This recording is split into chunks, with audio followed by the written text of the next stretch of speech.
described as amphibious, hermaphroditic, fish-like creatures. Folk art depictions of the Namos show creatures with humanoid upper torsos, web/feet, and a fish-like lower torso and tail. The Namos are also referred to as masters of the water, the monitors, and the teachers. Namo can be a proper name of an individual, or can refer to the group of spirits as a whole. The Dogon tells the legend of the Namos, awful-looking beings who arrived in a vessel along with fire and thunder. After they arrived here, they put out a reservoir of water onto the earth and dove into the water.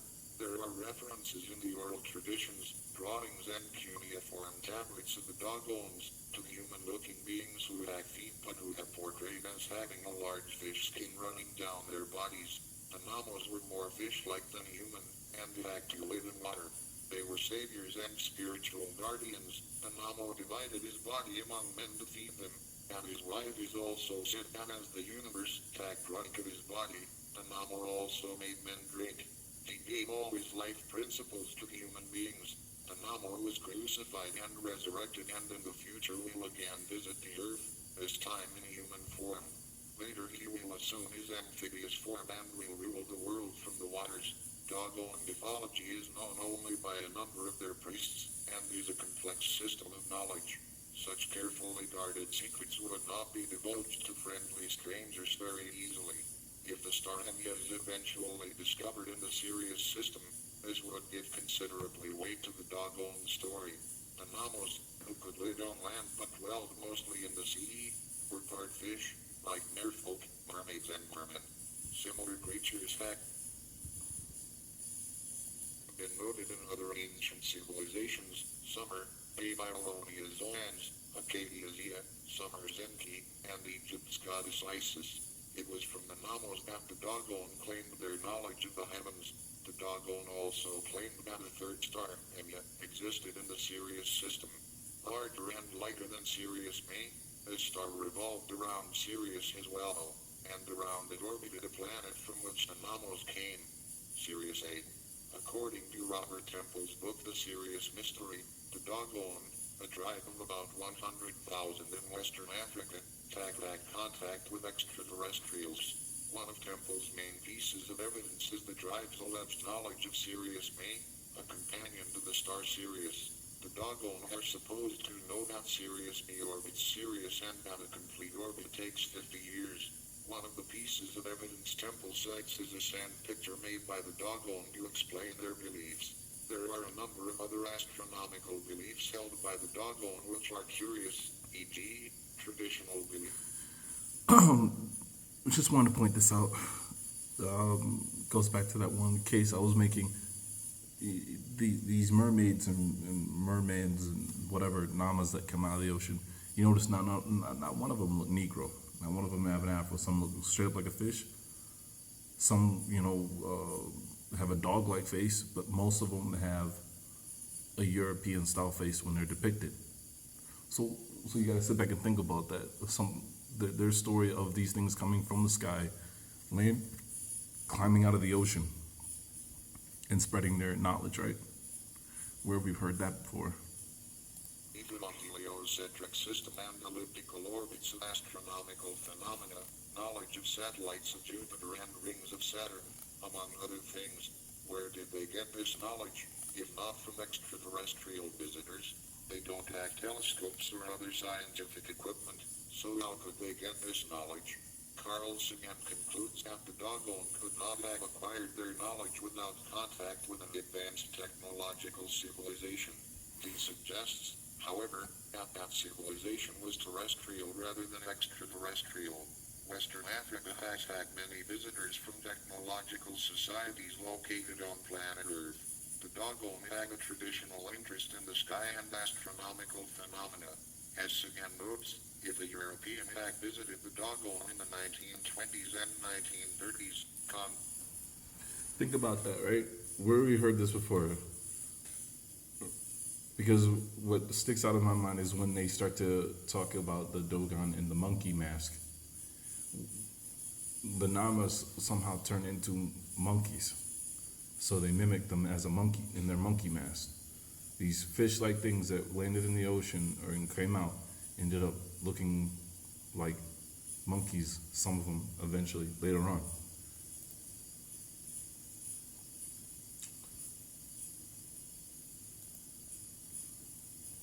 I want you to listen to this. This is the video I was telling you about, the Book of Power. Let's skip ahead and get to the good stuff, not waste your time with all this crap. Originated from Atlantis, the mythical... Oh, no. There we go. But his hold on power was not as secure as it seemed. The Nazis had won less than half the popular vote. The nation was divided. Won less than half of the popular vote. Think about that. Where have we just heard that? Someone winning less than half of the popular vote. I know I'm saying it in reverse. He didn't win the popular vote, but I'm just saying, like, think of how close that is.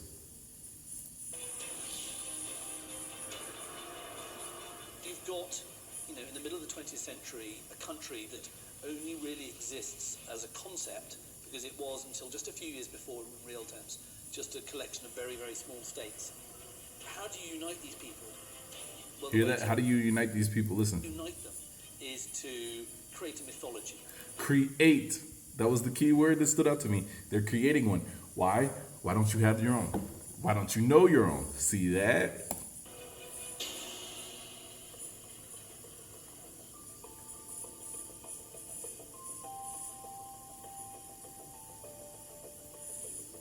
The myth that the Nazis hoped could unite the German people was the idea that they were descended from a race superior to all others, the Aryans.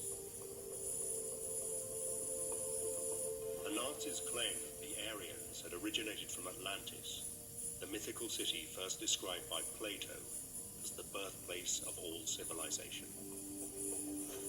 They claimed that in prehistoric times, these Aryans had settled on the North German plains. All right, I'm going to skip ahead some. And that was a very powerful message to send out to subsequent emperors. It's daunting, it's forbidding.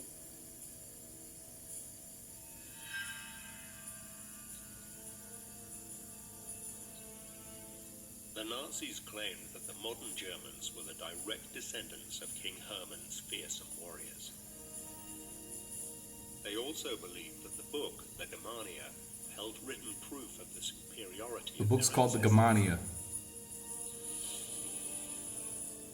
The fabled Germania was written not by a German, but by the Roman senator and orator Cornelius Tacitus around the year 98 AD.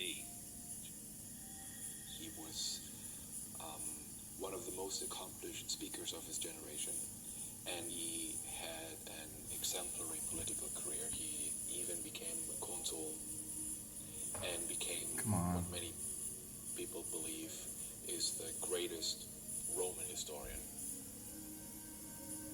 Tacitus wrote at the time of the most decadent period in Roman history. His works describe every sordid detail of the reigns of Rome's leaders, the Emperor Tiberius, Claudius, and Nero. But for the Germanen, Tacitus was apparently full of praise. He says that no other nation, no other group of people had troubled the Romans so much as the Germans with their strong sense of liberty.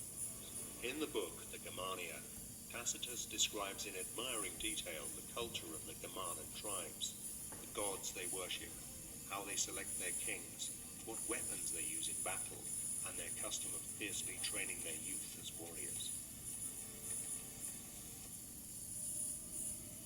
Their characteristics are very much, I think, put on a pedestal as qualities that Romans actually admire. For example, their chastity and their simplicity in terms of not being interested in money, in profit, and that sort of thing. No one in Germany laughs at vice, nor do they call it the fashion to corrupt and to be corrupted. They choose their kings by birth, their generals by merit. No nation indulges more profusely in entertainments and hospitality. Tacitus's descriptions appeared to match the image of their ancestors that the Nazis were keen to promote to the German people. You're presented with idealized native types who have a certain kind of purity about them and go about things in a very different way from Romans. There's this whole tradition of reading the Germania as if it were a glorification of the noble savage. More than that, Tacitus describes the physical characteristics This is what I'm trying to of get to. mighty Germans. Listen to this. He wrote about how they had fierce blue eyes, blonde hair, and huge frames. In short, they were perfect Aryans. I'm gonna skip ahead a little bit again. The Germania was proof that the German people were descended Just from a you mighty have to watch race. this. Giving themselves up to sleep and to feasting. The bravest and most warlike doing nothing. Basically, this documentary just goes through this whole piece about how they're trying to get the codex or whatever that proves that they're, Aryans and whatever, all that other wonderful stuff. And eventually, when the war's over, the book is now studied, and you're gonna pick up where they prove that none of the stuff that they believed in the beginning back here was true at all. All right. A sort of simple society, but one which has its flaws. In fact, what Tacitus described was far from the perfect Aryan society claimed by Himmler. In every household, the children, naked and filthy. Doesn't it make you think about some trailer parks? Just saying. They will be overcome by their own vices as easily as by the arms of an enemy.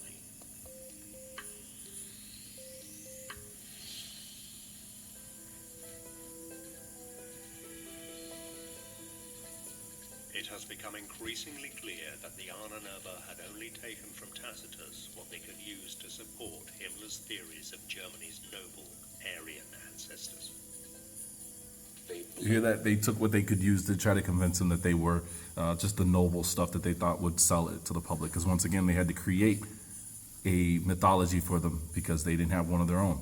Blatantly misinterpreted, misread, and misquoted particular passages that didn't really fit their particular ideological view No. to make it fit their ideological view. You don't say? They've been highly selective. They've taken little bits of it, primarily around chapter 4, where he's talking about their racial purity, their blue eyes, their blonde hair, that sort of thing. And they've taken this work and very much, I think, made it what they want it to be. Check this out.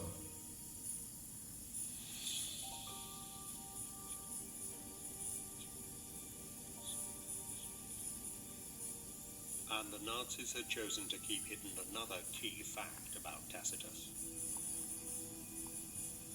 He had almost certainly never even seen any of the Germanen he was writing about, and had no real evidence for his statements about them. Some of his descriptions were plainly made up. No, they say they're plainly made up, but you know what time it is. You know what time it is. Look. By the end of the monograph, you have this fantasy, bizarre sort of image of people with human faces, but the bodies. See those horns? Look at that. Of animals. So it begins to enter the Their dog faces. Come on. world of the fantastic. Think about Thanksgiving, y'all. If you guys are gonna be celebrating Thanksgiving, think about it. When after the Macy's Day Parade, why they do the dog show and why those dogs and those people look just alike. So you have to be wary of that when you're reading these texts.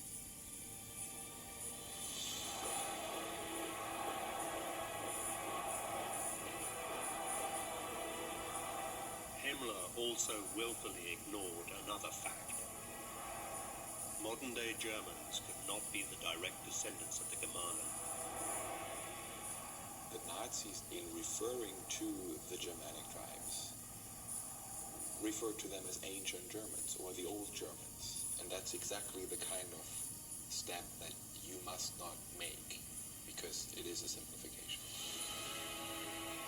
The Germani are different from the people that we would think of today as Germans. That's just the All right, so you can watch that. It's called the Nazi, the Book of Power. But I want to go back to them pointing out the blonde hair, blue eyed stuff. Check this out, right? Oh, Uriel, right?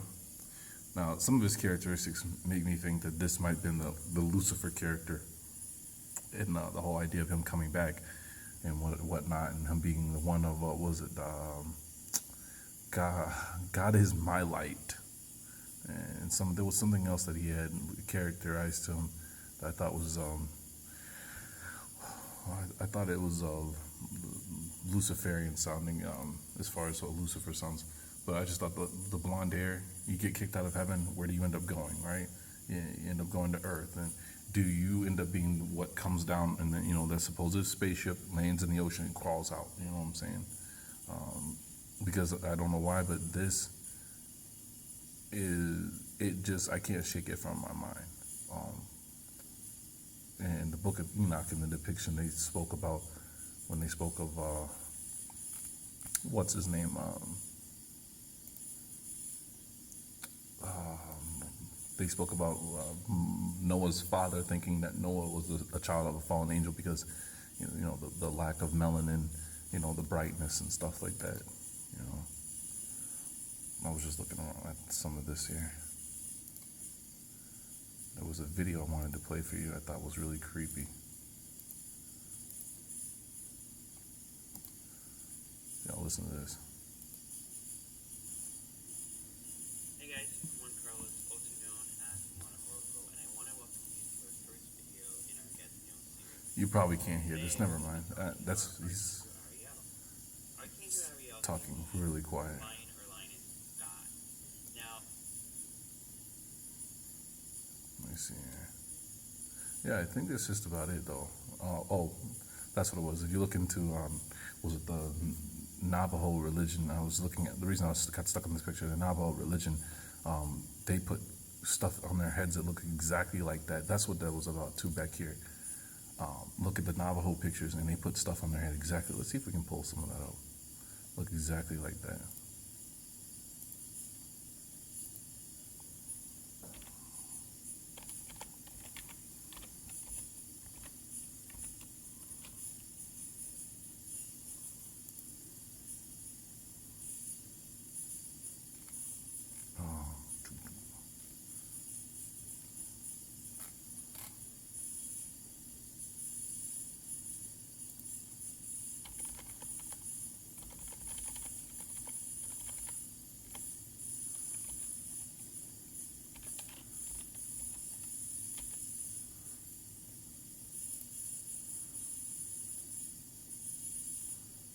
Oh, it took me to the wrong ones.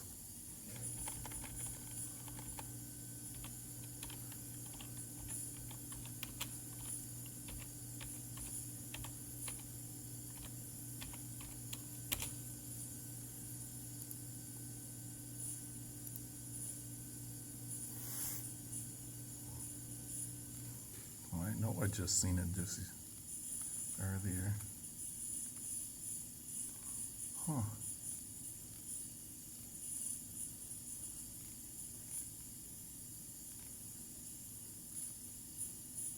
I'll find it later and show the side-by-side comparison, because they wear the same exact cross, like,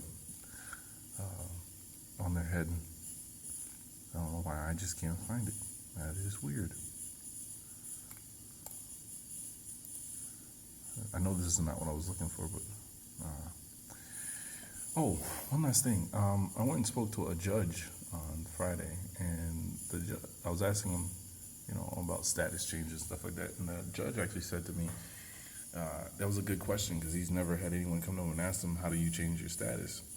So I'm supposed to come back and speak to him again sometime this week when he calls, and I'm going to speak to him about that stuff. He's a pretty cool guy. He used to be a police officer in town and, worked his way up to a judge. He's he's like the good judge, you got the good cop, bad cop.